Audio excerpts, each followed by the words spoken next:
히브리서는 초대교회 그 중에서 히브리인 성도들을 대상으로 기록되어져 있는 편지입니다.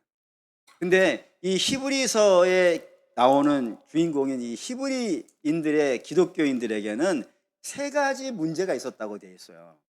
목사님, 히브리인들의 문제니까 우리하고 상관없겠죠 라고 생각하시면 안 됩니다. 왜냐하면 그들도 우리가 똑같은 사람이기 때문에 그들이 직면하는 문제가 우리가 직면하는 문제와 마찬가지거든요. 어쨌든 초대교회에 소속되어져 있는 히브리 성도들이 당했던 세 가지 문제가 나오는 책이 요한계시록에 있습니다.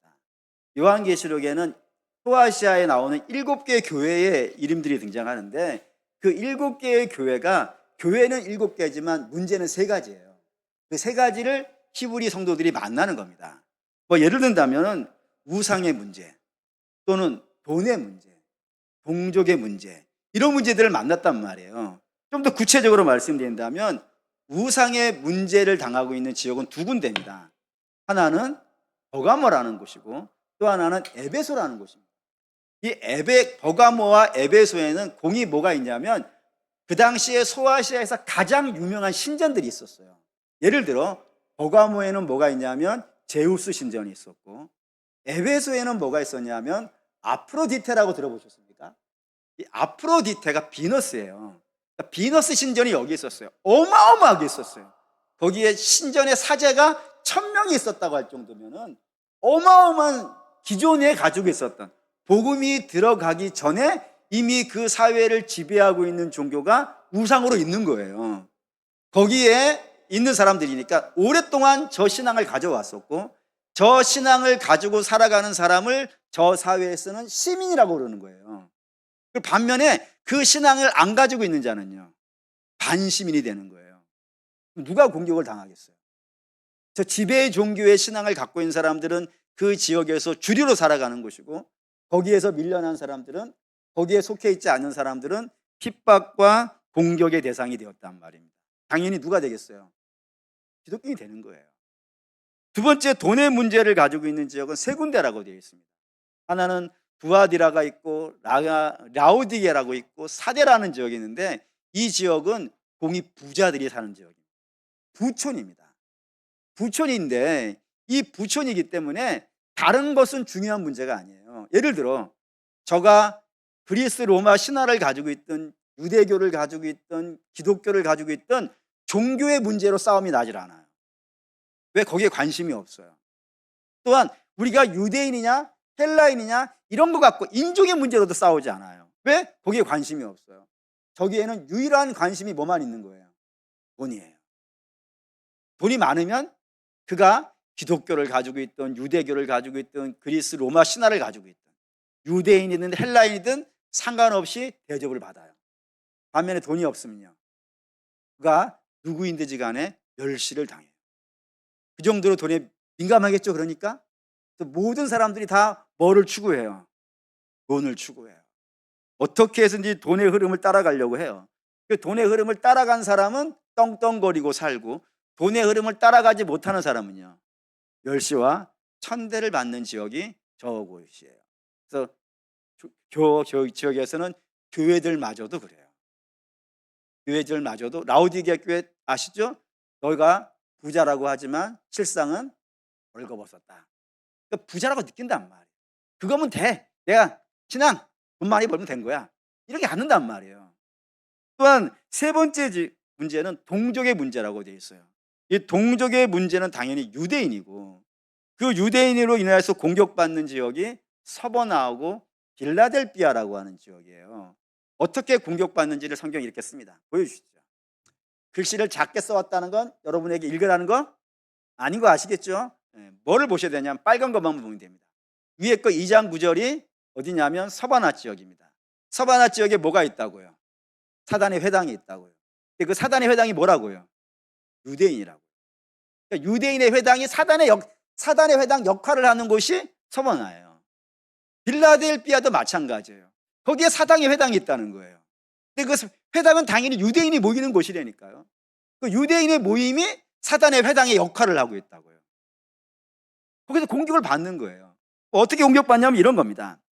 로마라는 사회는 아시는 분은 아시겠지만 로마라고 하는 체제를 인정하는 한 모든 종교의 자유가 있어요. 어떠한 종교를 갖고 있어도 상관이 없어요. 로마에게 인정만 받으면. 그래서 로마는 각 지역들마다 그 지역에 있는 종교들을 인정해 준단 말이에요. 그러니까 국가가 인정해 주는 종교를 가지고 있으면 돼요. 그럼 유대인은 어떤 종교를 가지고 있으면 돼요? 유대교를 가지고 있으면 돼요. 그러면 다른 종교에 의해서 저촉받지 않는 거예요. 당연히 유대교인도 유일하신 하나님만 섬기니까 우상을 섬기지 않아요. 이게 문제가 되지 않는 거예요. 왜? 국가가 유대교는 그렇게 하는 거라고 인정을 해주는 거예요. 그래서 유대교인들은 신상에 절하지 않아도 되고 로마 황제에게 절하지 않아도 아무런 문제가 되지 않는 거예요. 근데 그 혜택을 처음에는 기독교인들도 누렸어요. 왜냐하면 로마인들이 볼 때는 기독교나 유대교나 별 차이가 없는 거예요. 다 유대인들 중심으로 모여 있으니까. 그래서 아무 문제 없이 신앙생활을 하고 있었단 말이에요. 근데 이것에 대해서 열받은 자들이 있는 겁니다. 누가? 유대인들이. 그래서 로마 당국에 고발을 한 거예요. 뭐라 했냐면 저 기독교는 유대교하고 상관없어요 라고 고발을 해버린 거예요. 그러면 졸지에 기독교는 국가가 지정해주는 종교에서 어떻게 된 거예요? 탈락한 것 아니겠어요? 그러면 이제 다른 종교에서 요구를 받는 거예요. 특별히 황제 숭배로 유혹을 받는 거예요. 그걸 하겠습니까? 안 하겠습니까? 안 하지. 안 하면 어떻게 되겠어요? 반국가 단체가 된 거예요. 국가의 명령에 순종하지 않는 반국가 단체가 되어졌고 당연히 그것에 대해서 공격받는 일들이 발생이 되어졌는데 그런 공격의 원인이 어디에 있다고요? 같은 동족에게 있었다. 근데 그 동족이 실상은 동족이 아니고 사단의 회당이다. 그러지 않고서야 하나님의 백성을 공격하겠는가? 이런 식의 이야기가 된 거라 이겁니다. 그렇기 때문에 초대교회 유대인들은 당연히 이 세 가지 문제를 만났어요. 우상에 어떻게 할 것인가? 돈의 문제를 어떻게 할 것인가? 또한 저 우리를 공격하고 있는 유대인들에 대해서 어떠한 자세를 가져야 될 것인가? 이런 것에 대해서 고민을 하다가 당연히 선택을 해야 되는 상황이 오잖아요. 저런 기존 세상에 흘러가는 흐름을 따라갈 것인가? 아니면 고난을 감수하더라도 그 기존 세상에 흘러가는 흐름을 따라갈 것인가? 이 사이에서 고민을 하게 되는 겁니다. 근데 고민을 하되 처음에는 어떤 결정을 했겠어요? 당연히 세상을 거슬러야 돼. 악하잖아. 우상을 어떻게 따라가? 어떻게 신앙을 돈으로 대체를 해? 어떻게 저 유대인의 악한 가르침을 우리가 따라갈 수 있겠어? 우리는 고난을 당하더라도 오직 이 믿음을 향해서 가겠어라고 결단을 했다 이겁니다. 그래서 결단해서 고난을 감내하면서 가는데 문제는 고난이 하루아침에 끝나는 것이요. 아니잖아요. 물론 어떤 경우에는 금방 끝나는 것도 있겠지만 오랫동안 끊임없이 공격당하는 일도 있는 것 아니겠어요. 이게 사방 군대에서 고난을 깊숙하게 공격을 받게 되어지니까 또 오랜 생활을 받게 되니까 사람들이 점점점 어떻게 되겠습니까? 무너져가는 거예요. 그 무너져가는 대표적인 예를 기독교는 아니지만 비슷한 예가 하나가 있어서 여러분께 말씀을 드리겠어요. 캄보디아에 가면 푸놈펜이라는 도시가 있고 그 도시에 뚜슬랭이라고 하는 감옥이 하나가 있습니다. 원래는 여고였었는데 그 학교를 빼앗아 가지고 크메르 정권이 빼앗아 가지고 감옥으로 만들었고 그 감옥에서 고문을 가했어요. 이 고문을 만드는 모든 이 크메르 루즈 정권의 핵심이 되는 사람이 누구였냐면은 후님이라는 사람이 있었습니다. 크메르 루즈의 정보장관이었어요. 그 정도로 대단한 권세가 있었던 사람입니다. 근데 그렇게 큰 권세를 갖고 있던 사람이니까 얼마나 떵떵거리고 살았겠어요. 그런데 이 사람이 정권에 눈밖에 나기 시작했습니다. 저 사람을 정권에 제거를 하기로 결심을 했어요. 그리고는 아무것도 없이 넘길 수는 없으니까 누명을 뭔가 하나 씌워야 되지 않겠습니까? 누명을 뭘로 씌우냐면 미국의 첩자라라는 누명을 씌웠어요. 그리고 잡아와가지고 고문을 가하는 거예요. 고문을 가하니까 처음에는 뭐라 했겠어요? 아니라고 했겠지. 내가 이 크메르 루즈의 정보 장교인데 우리식으로 말하면 기무사 장군인데 기무사 혹시 아시나요? 미안합니다. 저도 방일해서 뭐라고 할 말은 없지만 어쨌든 기무사는 뭐 무슨 무시한대요. 그냥 다 잡아가. 어쨌든 예, 그런 장교인데 내가 그렇게 했겠냐. 근데 뭐 말이 안 먹히는 거예요. 이미 이를 죽이기로 결심을 했으니까. 그래서 가만히 이 후님이 생각해 보니까 아, 이 사람들이 날 죽이기로 이미 결심을 했어. 이건 내가 고백하지 않는 이상 끝나지 않아. 그러니 어차피 죽을 거면 어떻게 하는 게 낫겠어요. 빨리 고백하고 죽는 게 낫지. 고문이라도 덜 당할 테니까. 그래서 내가 미국에 첩자라고 얘기를 한 겁니다. 그리고 이제 죽게 됐어요. 죽었어요, 실제로. 그리고 죽기 직전에 그가 한 유명한 말이 있습니다. 그게 성경에 있는 걸 갖고 왔어요. 뭐라 했냐면은 나는 사람이 아니고 짐승이라. 여러분, 오랜 고난은 이렇게 되어져요. 떵떵거리고 살았던 사람이에요. 그런 사람도 심한 고난 속에서 자기의 정체성과 자존감을 다 잃어버려요. 사람이 그래요. 오랜 병에 효자 없다 그러죠. 효자만 없는 게 아니고 오랜 고난 속에 의지도 무너져요. 초대교회 성도들도 그런 일이 만나게 되어진 겁니다. 당시에 지배 종교에게 시달리고 돈의 신에게 시달리고 동족에게 시달리는 거예요. 우리식으로 좀 느낌이 오게 이야기한다면 밖에 나갔더니 직장 상사에게 시달려. 그리고 주변에서는 돈 없다고 시달려. 집에 왔더니 가족에게 시달려. 모든 곳이잖아요. 내가 살고 있는 모든 곳에서 공격을 받고 있는 거예요. 그러면 그런 고난 속에 지쳐가면 결국에는 어떤 생각을 하겠어요? 내가 계속 이렇게 살아야 되는가? 라는 생각을 하지 않겠어요. 내가 계속 이렇게 살아야 되는가? 라고 하는 고민 속에서 어떤 답을 대체로 꺼내겠습니까? 그만 살아야지. 이런 거 하면 안 됩니다. 여러분. 그런 건 답이 아니고 어떤 사람들이 이런 답을 했어요. 내가 무슨 영광을 보려고 시대를 거스르려고 했겠습니까? 그냥 남들이 하는 대로. 남들이 우상을 따라가면 적당히 따라가주고, 남들이 돈을 따라가면 나도 적당히 따라가서 가질 건 갖고, 혹사 신앙이 예배를 포기하더라도 적당히 좀 그렇게 하고, 또 유대인들하고 그렇게 굳이 거슬리고 있겠는가? 유대인들이 하라는 대로 할례도 해주고 율법도 지켜주고 뭐 그렇게 적당하게 그 시대와 타협하고 살아가는 것이 낫지 않겠는가라고 하면서 타협이 등장하기 시작한 거예요. 그자 타협이 등장하니까 신앙은 어떻게 되겠어요? 무너지는 겁니다. 기독교 신앙은 절대로 타협이 안 되는 종교예요. 무너져 가는 거예요. 신앙 자체가 무너져 가는 거예요. 그 무너져 가는 장면을 히브리서를 기록한 같은 동족 유대인 성도가 보았어요. 믿음의 선배겠지. 어쩌면 바울일 수도 있고, 어쩌면 뭐 바나바일 수도 있고, 누구인지 모르겠지만 같은 유대인 자기 동족이 저렇게 믿음이 무너져서 옛날로 돌아가는 모습이 너무 안타까웠어요. 그래서 저들을 다시 좀 붙잡아주고 싶은 거예요. 어떻게 붙잡아주고 싶냐면, 비록 너희가 이 세상에서 고난을 당하고 있는 건 사실이지만, 남들에게 멸시와 천대를 받는 건 사실이지만, 그럼에도 불구하고 너희는 너무나도 영광스러운 존재이고 너희는 너무나도 아름다운 존재야. 이 얘기를 하고 싶단 말이에요. 이 이야기를 하고 싶은데 뭘로 얘기해주면 너희는 영광스러운 존재야, 세상과는 구별되는 존재야, 이 얘기를 할 수 있을까요, 여러분? 뭐를 얘기해주면? 아니, 당시의 지배 사상에서 밀려났다니까요. 돈도 없다니까요. 권세도 없다니까요. 남들에게 자랑할 건 아무것도 없어요. 그런 사람들에게 야, 너 앞으로 돈 많이 벌 거야, 이걸로 되겠습니까? 세상에 성공하겠습니다, 여러분 잘 될 거예요, 이런 걸로 위로가 되겠습니까? 뭐를 이야기해주면 내가 비록 이 세상에서는 천대와 멸시를 받고 있지만 그럼에도 불구하고 나는 매우 아름답고 영광스러운 존재임을 뭘로 확인시켜 줄 수 있겠어요? 송명희 시인이라고 들어보셨습니까?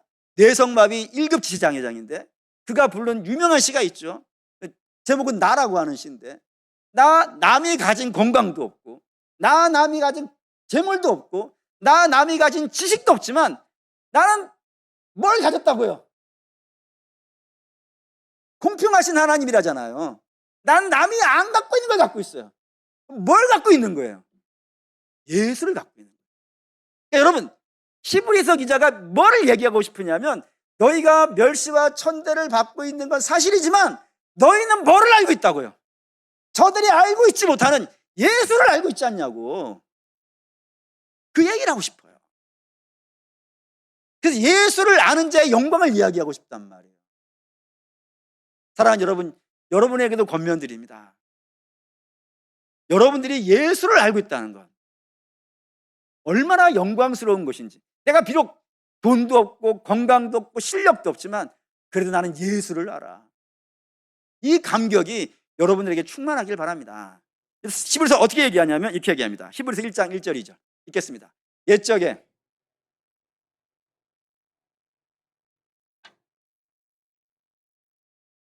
이 모든 날 마지막에는 아들을 통하여 우리에게 말씀하셨으니 이 아들은 만물의 상속자로 세우시고 또 그로 말미암아 모든 세계를 지으셨느니라고요. 옛날에 우리 조상이 있었어요. 옛날에 우리 조상은 메시아에 대해서 약속을 갖고 있는 사람들이에요. 근데 우리 옛날의 조상들은 메시아에 대해서 어떻게 알았다고요? 듣기만 했다고요. 듣기만 했다고요. 근데 우리는요, 마지막에는 아들을 통하여 우리에게, 목사님 들은 거 아니에요? 우리는 아들이 와서 직접 얘기해 줬다고요. 차이를 느끼십니까? 우리 조상들은 듣기만 했어.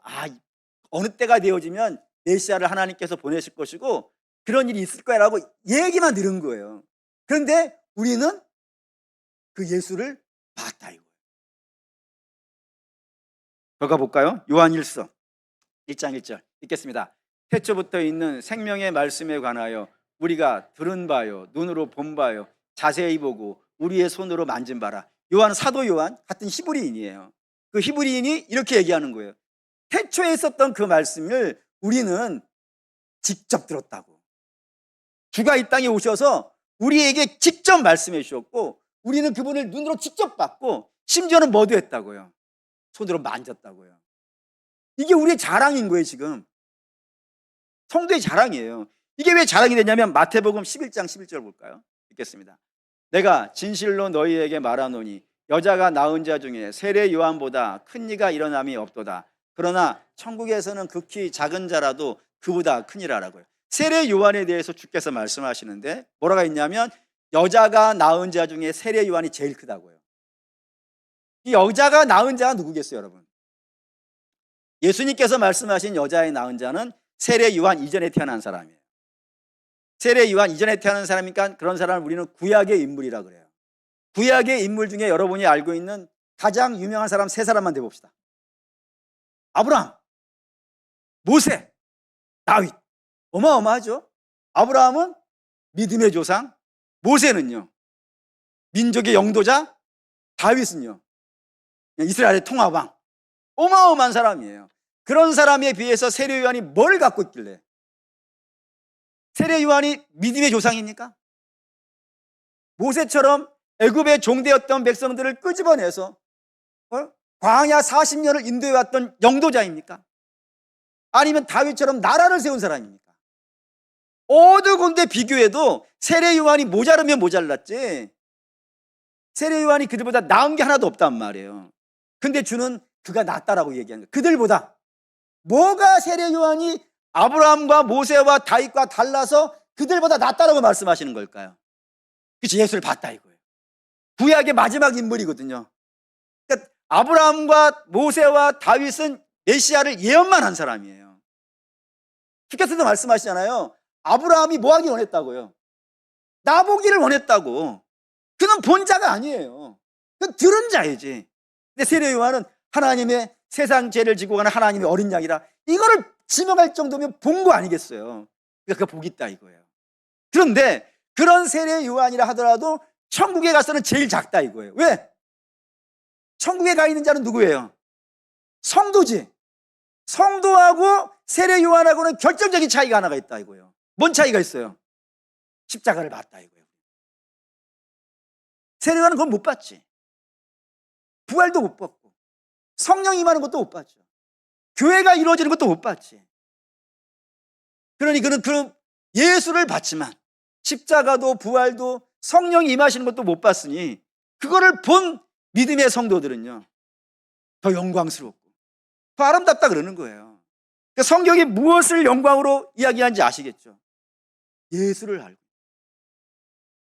그 예수를 만났고 예수로 말미암아 거듭났고 예수로 말미암아 충만해진 자는 그가 얼마나 세상에 가진 것이 없다 하더라도 그만큼 영광스러운 것이 어디 있겠느냐라고 이야기한 게 성경이라고요. 우리 사랑하는 믿음의 성도 여러분, 예수를 알고 있는 저와 여러분들은 하나님의 충만한 자녀인 줄 믿습니다. 가슴이 웅장해지시나요? 가슴이 웅장해져야 됩니다. 6절 볼까요? 6절 읽겠습니다. 그가 마다들을 이끌어 세상에 다시 오게 하실 때에 하나님의 모든 천사들은 그에게 경배할지어다 말씀하심이었습니다. 여기 예수님을 뭐라고 불렀냐면 마다들이라고 불렀어요. 반면에 천사는 뭐예요? 그에게 경배를 바쳐야 될 종으로 썼어요. 불꽃 같은 사역자 이런 표현도 등장해요. 종이에요. 여러분 생각을 해보셔야 됩니다. 마다들이라는 이야기를 하려면 반드시 전제 조건이 하나가 있어야 돼요. 어떠한 전제 조건이 있어야 됩니까? 혼자 있는 아들, 무녀동남 외동아들, 이런 거는 외동아들이라고 부를 수는 있겠지만 맏아들이라고 부를 수는요 없는 거 아니에요. 맏아들이라는 거를 이야기하려면 반드시 뭐가 있어야 돼요? 둘째 아들과 셋째 아들 이렇게 줄줄이 나와야 되는 게 있어야, 최소한 하나는 있어야 맏아들이 되는 거 아니겠어요? 여러분 2주 만에 왔어요. 지금 이렇게 열심히 아멘해 주세요. 맞잖아요. 그러면 둘째 아들은 누구예요? 셋째 아들은 누구예요? 천사예요? 천사는 둘째 아들과 셋째 아들이 될 수가 없어요. 물론 천사는 대단한 능력이 있어요. 시간과 공간을 초월하기도 하고 능력도 대단하죠. 막 어마어마한 일 하잖아요. 천사들이. 심지어는 미가엘 천사장 같은 경우에는 하늘에서 사단과 싸워서 사단을 쫓아내버리기도 하잖아요. 대단한 권세가 있어요. 근데 그렇게 대단히 아름답고 실력도 있고 능력도 있고 출중하다 하더라도 천사는 종은 될 수 있을지언정 아들은 될 수 없어요. 왜요? 읽어봅시다. 창세기 15장 2절 4절 읽겠습니다. 아브라함이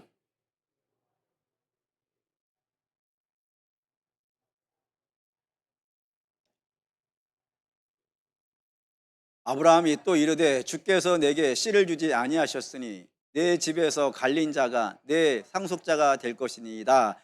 여호와의 말씀이 그에게 임하여 이르시되 그 사람이 내 상속자가 아니라 내 몸에서 날 자가 내 상속자가 되리라 하시고라고요.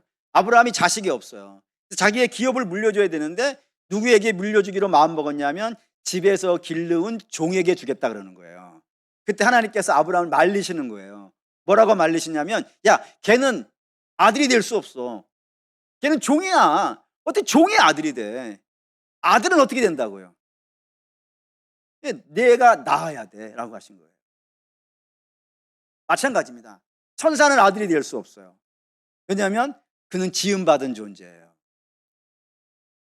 피조물의 하나예요. 그런 아들이 될 수 없어요. 여러분 이렇게 물으시겠죠? 목사님, 우리도 하나님의 피조물이고 하나님이 지으신 바 된 자 아니겠어요? 맞습니다. 우리는 하나님이 지으신 자고 피조물이 맞아요. 그런데 그런 피조물이긴 하지만 예수 그리스도로 말미암아 존재 자체가요 달라졌다고요. 볼까요? 요한복음 1장 12절 13절 읽겠습니다. 영접하는 자 곧 그 이름을 믿는 자들에게는 하나님의 자녀가 되는 권세를 주셨으니 이는 혈통으로나 육적으로나 사람의 뜻으로 나지 아니하고 오직 하나님께로부터 난 자들이라고요. 하나님께로부터 난 자가 있다니까요. 모두가 아니에요. 하나님께로부터 난 자가 있어요. 구원받은 자가 있어요. 구원받은 자, 하나님이 택해 주신 자가 예수를 영접하고 예수를 영접한 자를 하나님의 자녀가 된다고요. 그러니 사랑하는 믿음의 성도 여러분, 예수 그리스도로 말미암아 죄사함 받고 거듭난 자는 하나님의 자녀예요. 그런 자녀가, 성도는 그런 말 하니까요. 성도란 이름을 가질 수 있을지는 모르겠지만 하나님이 낳은 자라니까요. 하나님이 낳은 자가 예수를 영접하고 하나님의 자녀가 되는 권세를 누구로부터 받았다고요? 하나님께로부터 받았다고요. 비록 내가 아무 볼품 없고 가진 것도 없고 실력도 없지만, 그리고 사방군대로 우겨쌈을 당하여서 고난을 받고 있을 때도 있겠지만, 그럼에도 불구하고 우리는 예수 그리스도로 말미암아 구원받은 그런 성도라는 것이 초대교회 성도들의 자부심이에요. 그게 자부심. 그런 자부심을 이야기하고 있다 이겁니다. 그래서 우리는 예수 그리스도로 말미암아 온전해질 거라고. 봅시다. 에베소 1장 23절 읽겠습니다. 교회는 만물에서 만물을 충만케 하시는 이의 충만함이라고요. 예. 만물 안에서 만물을 충만케 하시는 이는 예수님이에요. 그분이 당신의 교회를 어떻게 하실 거예요? 충만하게 할 거예요. 지금 비록 세상에서 이리 치이고 저리 치이고 하고 있는 불쌍한 신세같이 보여지긴 하지만 그럼에도 불구하고 주께서 우리를 영광스럽게 하실 거예요. 영광스럽게 하는 장면 봅시다. 요한계시록 11장 10절에서 12절 있습니다. 이 두 선지자가 땅에서 사는 자들을 괴롭게 한 고로 땅에 사는 자들이 그들의 죽임을 즐거워하고 기뻐하며 서로 예물을 보내리라 하더라. 3일 반 후에 하나님으로부터 생기가 그들 속에 들어가매 그들이 발로 일어서니 구경하는 자들이 크게 두려워하더라. 하늘로부터 큰 음성이 있어 이리로 올라오라 함을 그들이 듣고 구름을 타고 하늘로 올라가니 그들의 원수들도 구경하더라. 저게 교회의 궁극적인 모습이에요.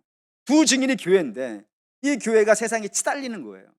치달려서 고난도 당하고 죽기도 하고 막 이런 일이 발생되는 겁니다. 그래서 얼마나 세상이 교회가 망한 걸 기뻐하는지 모여가지고 잔치를 벌였대요. 우리가 이겼다고 하면서요.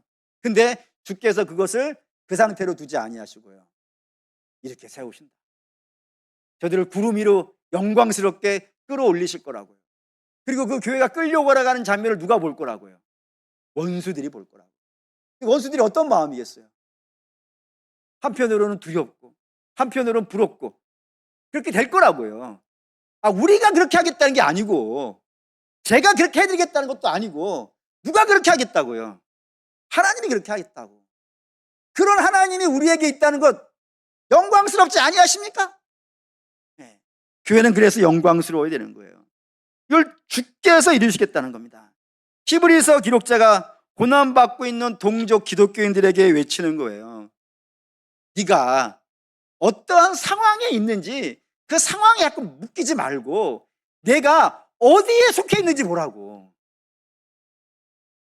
너를 하나님의 자녀로 만드시기 위하여서 하나님이 무슨 일을 하셨는지, 어떤 역사를 이루시는지 그 예수 그리스도를 바라보라고. 요한계시록 11에서 12장에 가면은 예수를 깊이 생각하는 말이 나온단 말이에요. 예수를 생각하라고. 자꾸 상황이라고 하는 것은요, 오늘 이랬다 저랬다 하잖아요. 세옹지마와 같이 좋은 것이 나쁘기도 하고 나쁜 것이 좋아지기도 하고 이런 것이 이 세상 아니겠어요. 거기에 마음 뺏기고 있으면은 신앙 무너져요. 그러니 그런데 마음 뺏기지 말고 어디를 바라보라고요? 예수를 바라보라고. 예수를 깊이 생각하라고. 이걸로 얘기합시다. 누가복음 10장 20절 읽겠습니다. 그러나 항복하는 것으로 기뻐하지 말고 너희의 이름이 하늘에 기록된 것으로 기뻐하라 하시니라. 예수님이 70명의 제자들을 파송하셨어요. 그 70명의 제자들이 나가서 사역을 하는데 예수의 이름으로 선포하니 귀신이 떠나가고 예수의 이름을 멍하노니 병이 떠나가고 막 이런 일이 벌어지는 거예요. 이전에 자기가 어떻게 그렇게 했겠어요? 자기 예전에 없던 능력들이 막 나타나니까 너무 좋아가지고 주께 와서 이야기했어요. 주님, 제가 예수의 이름을 명하니까 귀신이 떠나대요. 예수의 이름을 명하니 병이 막 고쳐져요. 너무 신기해요. 막 이렇게 얘기하니까 주께서 말씀하신 거예요. 귀신들이 너희에게 항복하는 것을 기뻐하지 말라고. 그럴 수도 있고 그러지 않을 수도 있는 거예요. 우리가 쉽게 이야기하는 우기 느낌으로 얘기합시다. 여러분들이 세상에 성공할 수 있습니다. 근데 예수 믿어도 성공 안 할 수도 있습니다. 거기 마음 뺏기지 마시라고. 여러분이 예수를 믿어도 취업 잘 하실 수 있습니다. 때로는 취업이 안 돼서 헉헉거릴 수도 있습니다. 또 여러분들이 예수 잘 믿으면 여러분의 자녀가 명문대학 가실 수도 있습니다. 근데 명문대학 못 갈 수도 있습니다. 어쩌면 대학을 못 가실 수도 있습니다. 예수를 잘 믿어도 병에 걸릴 수도 있습니다. 병이 나을 수도 있습니다. 왔다 갔다 할 수 있는 거예요. 변하는 것들이에요. 그런 것이 되어졌다고 좋아할 것도 없고 낙심할 것도 없다고요. 그런데 너희가 정말 기뻐해야 되는 것은 너희의 힘으로 또는 뭐 믿음의 힘으로 뭘 했다 이런 것이 아니고 너희가 정말 기뻐해야 되는 것은 너희의 이름이 어디에 있다고요? 하늘에 있다고. 저 변하지 않는다 이거예요. 저건 왜 안 변할까요, 여러분? 성도의 이름이 하늘에 있다는 사실은 왜 안 변할까요? 그걸 쓰신 이가 예수님이고, 그거를 뭘로 썼냐면 당신의 보혈로 쓰셨고, 그걸 어디다 갖다 쓰셨냐면 하나님의 마음판에 새겨버렸단 말이에요. 그게 어떻게 바뀌냐 이거예요. 그러니까 성도가 정말 기뻐해야 되는 건 이 땅의 문제가 아닌 거예요.